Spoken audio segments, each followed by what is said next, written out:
يسعد لي كل اوقاتكم. من الاكلات الشتويه اللذيذه المغربيه اللبنانيه بطريقه جدا سهله بمقادير بسيطه.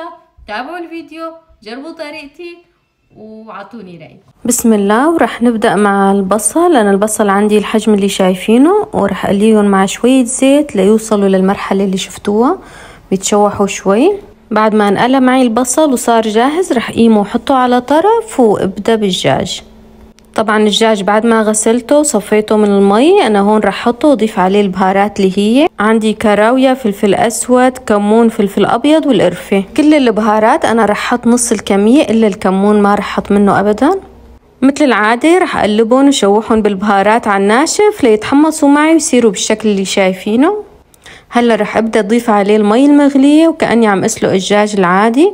وطبعا إذا طلع معي الزفر رح قيمه وأضيف عليه البهارات الخشنة حسب ما أنتوا بتحبوا، ورق غار، قرفة، اللي هو موجود عندكم. هون رح هدي الغاز وغطي الطنجرة وارجع بعدين. طبعا الشي اختياري، إذا بتحبوا تسلقوا الحمص الناشف، بس أنا عندي مطربان جاهز بس رح أغسله.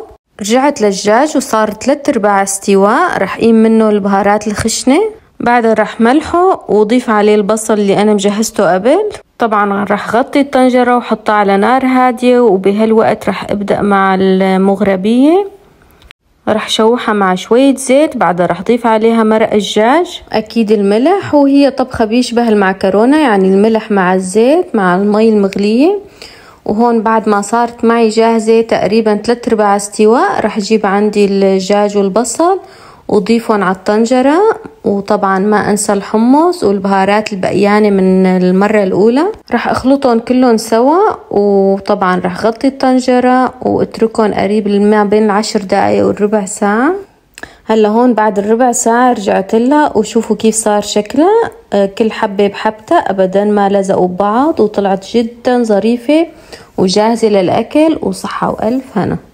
ايدك بايدي وعطر الورد المكان، لحظة سعيدة كل هالعمر اللي